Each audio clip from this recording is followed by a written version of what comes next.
et Public Sénat. Bonjour Pascal Canfin, nous sommes ravis avec Perrine de vous accueillir ce matin sur nos deux antennes. Je rappelle que vous êtes chargé donc du développement, ce qu'on appelait le ministère de la coopération il y a maintenant des années. Et évidemment, vous vous occupez beaucoup de la reconstruction du Mali. Mais nous avons des interrogations avec Perrine, comme tous les Français, sur la situation de nos nouveaux otages, cette famille. Alors, est-elle partagée en deux? Est-ce qu'on sait ce matin définitivement avec sûreté, parce qu'il y a eu quelques allers-retours hier à l'Assemblée, où ils sont et comment sont-ils, si je puis dire, répartis et aux mains de qui en fait?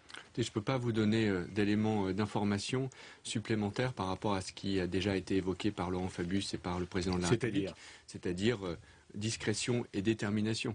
Je pense que si nous voulons être efficaces, et tout le monde le souhaite, il faut être discret. Nous sommes déterminés, nous travaillons avec l'ensemble des autorités locales, avec nos propres services, nos propres sources d'information.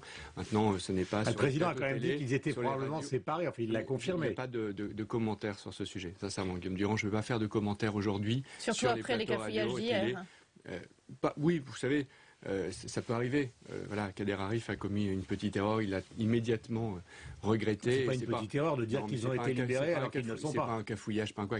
Voilà, il y a quand même une suspension c'est derrière nous, et ça justifie d'autant plus, si cela a été nécessaire, le fait d'être prudent et d'avoir une seule parole sur ce sujet. Je le comprends, mais vous savez, Perrine et moi, nous sommes à la fois, comment peut-on dire, décontractés, bien élevés, mais insistants, c'est normal. Quand on sait qu'il y a des gendarmes qui vont... Je vous ferai la même réponse, mais vous pouvez reposer la question. Non, mais je vais vous poser une question différente. La question, puisqu'on a quand même l'habitude de ce type d'opération, c'est soit rançon, soit intervention. Les gendarmes qui sont partis enquêter avec les autorités nigérianes et camerounaises, ce sont des rouletabille améliorés et habitués à la chaleur, ou ce sont des gens qui se préparent à une intervention, comme ça a été le cas, par exemple, je sais pas, pour l'opération des Navy Seals avec Ben Laden? C'est une question qu'il est légitime qu'on se pose. Vous pouvez vous la poser, et ma réponse ce sera la même que la précédente. Pascal Canfin, peut-être. Alors sur l'intervention française au Mali, on rentre quand même là, j'ai l'impression, dans une seconde phase avec une résistance qui s'installe, notamment autour de Gao, et une sorte de guérilla urbaine, non? Mais ce qui est sûr, c'est que cette intervention, elle n'est pas terminée. Personne n'a pensé qu'elle allait se faire en quelques jours. Si nous avons dit justement qu'il était nécessaire d'intervenir parce que ces groupes étaient en capacité de déstabiliser tout un pays, c'est parce qu'ils sont conséquents, ces groupes. Bon. Donc cette intervention, elle est en cours, et la France est présente sur tous les fronts, sur le front militaire, mais aussi, justement, vous l'évoquiez dans votre introduction, sur le front de la reprise de l'aide publique au développement. Moi, je suis allé à Bamako lundi et mardi. Nous reprenons notre aide parce que nous sommes à la fois dans le fait de gagner l'intervention militaire, qui n'est pas achevé, mais aussi de gagner la paix. Et aussi de gagner la paix. Parce que l'intervention militaire était nécessaire, évidemment, mais ce n'est pas cette intervention militaire en soi qui va permettre au Mali de redémarrer, de reconstruire, de refaire ce qu'on appelle le vivre ensemble entre les différentes communautés. Nous sommes présents sur tous les fronts pour gagner l'intervention militaire et pour gagner la paix. Mais justement, la complexité de tout ça, on a l'exemple afghan, on ne peut pas assimiler l'Afghanistan à ce qui se passe au Mali. Non, mais nous le savons, les Perrine. Mais la question, c'est qu'il y a quand même des symptômes qu'on retrouve. L'aide, c'est ce qu'on a voulu faire en Afghanistan. Le mélange entre la bataille frontale et la guérilla, c'est ce qu'on a connu en Afghanistan et c'est ce qui est en train de se passer au Mali. Et l'internationalisation de tout ça avec le Pakistan, dans le cas de l'Afghanistan, et ce qui se passe pour justement nos otages un peu partout en Afrique, c'est quand même déjà le cas. Mais qu'il y ait des liens entre les différents groupes terroristes du Nigeria et du Sahel, ça nous le savions, c'est en partie aussi ce qui justifie le fait d'intervenir pour les empêcher de prendre le contrôle d'un pays. Et les otages, c'est malheureusement une réalité qui précédait l'intervention, et c'est aussi une réalité qui n'est pas du tout purement franco-française. Évidemment, les médias français parlent plus particulièrement des otages français. Mais il faut savoir que dans la même zone, au Nigeria, il y a quelques jours, ce sont des otages grecs, britanniques, libanais. Et aucun de ces pays n'est engagé dans l'intervention militaire. Donc, il y a on est dans une version crapuleuse des choses, plutôt. On est dans une version où tous ces groupes cherchent évidemment à avoir des revenus en prenant des otages. C'est pour ça qu'ils les prennent. Et donc c'est pour ça que nous devons être totalement intransigeants et, comme le disait Laurent Fabius, ne rien céder à ces groupes. Sauf à payer. Ouais. C'est pour ça qu'il a dit ne rien céder à ces groupes. Oui, mais sauf à payer. Je crois que je viens de vous répondre. C'est la seule solution. Il y a quand même d'autres représailles, d'autres enlèvements à craindre, puisque cette internationale radicale, elle va maintenant de la Somalie jusqu'au Nigeria. Elle traverse une bonne partie de Oui, l'Afrique. évidemment, nous sommes face à une réalité qui est complexe, mais encore une fois, c'est Mais alors vous cette dites quoi réalité aujourd'hui aux Français qui a sont installés en Afrique? Nous leur disons, soyez extrêmement prudents. C'est pour ça, par exemple, qu'à Bamako, le lycée français est fermé, parce que nous savons qu'il peut constituer une cible pour des groupes terroristes. Donc nous prenons toutes les dispositions en termes de sécurité nécessaires, mais en même temps, nous ne pouvons pas laisser faire, et c'est pour ça que nous sommes intervenus au Mali. Mais encore une fois, la solution, et c'est pour ça que nous ne sommes pas du tout dans une logique de guerre contre le terrorisme à la George Bush, la solution n'est pas que militaire. Elle passe par le développement, par le dialogue politique, et c'est pour ça que nous sommes présents dans toutes les dimensions de cette solution.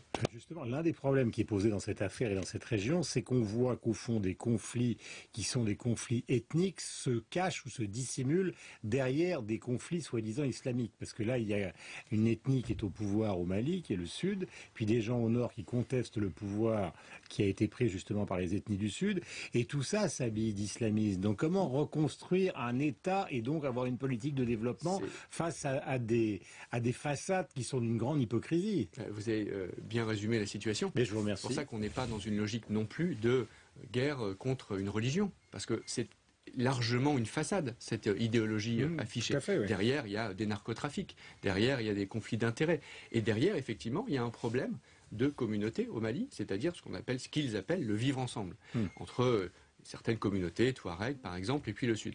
Nous, Français, nous n'avons pas à interférer dans le dialogue politique qui appartient aux Maliens. Nous ne sommes pas dans une logique néocoloniale, c'est à eux de trouver les compromis entre eux. On peut accompagner, on peut faciliter, mais c'est d'abord la responsabilité des Maliens que de trouver ce compromis. Dans d'autres États, je pense au Niger, voisin, ce compromis a été trouvé. Donc c'est possible. C'est possible au Mali. Maintenant, c'est leur responsabilité. Mais ce qui est important pour nous, et après, évidemment, Perrine va enchaîner sur la politique en France, ce qui est important pour nous, et en tout cas pour nos troupes, et donc pour nous qui observons nos troupes et nos ressortissants, c'est qu'on est en train de se dire ce matin, Pascal Canfin, assez lucidement, on était là pour 15 jours, 3 semaines, 3 mois. Non, j'imagine, j'allais donner... D'accord. Et en fait, non, bien sûr que non, mais je veux dire que... Et en fait, la logique, en écoutant vos explications, c'est qu'on est là peut-être pour 1 an, voire 2. Parce que la reconstruction d'un État, ça va pas prendre 10 minutes. Non, la reconstruction ne passe pas par le militaire. La stratégie, elle est simple. Nous étions les seuls à pouvoir intervenir dans l'urgence pour éviter la prise de Bamako. Nous l'avons fait. Maintenant, nous sommes dans une logique où nous faisons monter en puissance ce qu'on appelle la MISMA, les forces africaines, qui ont vocation à devenir une opération de maintien de la paix des Nations Unies dès que les procédures nécessaires sur le plan juridique et le droit international sont accomplies. Et dans ce temps-là, plusieurs mois sans doute, nous resterons, mais nous avons vocation à ne pas rester éternellement et à nous retirer progressivement pour laisser monter les forces africaines et la MISMA. Juste avant que Perrine va enchaîner sur tout le reste, ma chère Perrine, un point, vous les avez reçus, la famille de cette famille? C'est-à-dire les gens qui sont proches de cette famille, est-ce qu'ils ont été reçus? C'est le président de la République qui reçoit directement les familles, donc il faut lui poser la question. Et vous savez si c'est un personnellement, je n'ai pas d'informations. Bon, Perrine. Allez, quelques questions sur la politique intérieure française. Est-ce que Cécile Duflot doit se présenter au municipal à Paris? Ça, c'est sa responsabilité. J'ai pas de commentaire à faire là-dessus. Aujourd'hui, Cécile Duflot, elle est ministre du Logement, l'égalité des territoires, et elle est engagée. Oui, mais elle est engagée dans une loi fondamentale dans la bataille du Grand Paris. Elle a des dossiers extrêmement lourds à gérer, et c'est ça l'actualité de Cécile Duflot. Est-ce que dans le contexte économique tendu en ce moment, on avait besoin d'une nomination politique dans l'exécutif de la Banque publique d'investissement? Oui, je pense évidemment à la nomination de Ségolène Royal. Je ne comprends pas bien cette polémique. Ségolène Royal, elle a, comme toutes les femmes en politique, elle a une vie autonome de sa vie personnelle et sentimentale. Donc Ségolène Royal, ce n'est pas que l'ex-compagne de François Hollande, c'est une présidente de région. Ce n'est pas que l'ex-très bonne amie de Jean-Pierre Jouyet, et toujours très bonne amie de Jean-Pierre Jouyet. Oui, mais il y a deux... il y en a pas mal. Oui, ça fait beaucoup, vous êtes d'accord. Je suis d'accord. Il y a 2 présidents de région qui sont au conseil d'administration de la BPI. Ce conseil d'administration de la BPI est paritaire parce que les Verts ont déposé un amendement à l'Assemblée nationale et que le gouvernement a accepté la parité. Dans ce conseil d'administration, il y a 3 présidentes de région femmes. Donc c'est parfaitement légitime que Ségolène Royal fasse partie de ce conseil d'administration. Pour moi, il n'y a aucune polémique. Sur cette affaire? Non, bien sûr que non. Ségolène Royal est une présidente compétente et en plus... Mais Hervé Morin elle a a dit c'est du montré- copinage. C'est pas du c'est ça qui est, vous pouvez pas réduire la vie d'un machisme effroyable, de réduire Ségolène Royal au fait d'être ex-compagne de François Hollande. Elle est présidente de région, élue démocratiquement, bien élue même, et avec une vraie compétence, je pense, en matière de transition énergétique. Elle l'a prouvé dans sa région, avec d'ailleurs l'appui des écologistes à la majorité. Je ne vois pas ce qu'il y a de scandaleux à ce que cette compétence-là soit mise au service de la Banque publique d'investissement. Mais on vous sent calme, intégré dans ce gouvernement, comme Benoît Hamon, qui avait des positions plutôt à gauche au départ, mais qui s'est intégré dans cette équipe. Et en même temps, on a l'impression qu'il y a des gens qui sont un peu dans la rebelle attitude. Elle a raison sur Cécile Duflot. C'est-à-dire qu'on sent qu'elle s'interroge. Si sa loi n'est pas soutenue par Matignon, car pas financée, c'est ce que dit Matignon, à un moment, elle va forcément, comme Delphine Batho, se demander ce qu'elle fabrique au gouvernement.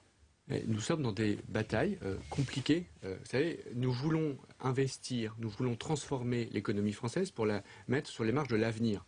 La voie de l'avenir, c'est en partie la transition énergétique. Tout le monde le sait, tout le monde le sait. Ou le Maintenant, grisou, ou le gaz de schiste. Oui, alors là, nous avons un désaccord très clair et public avec Arnaud Montebourg.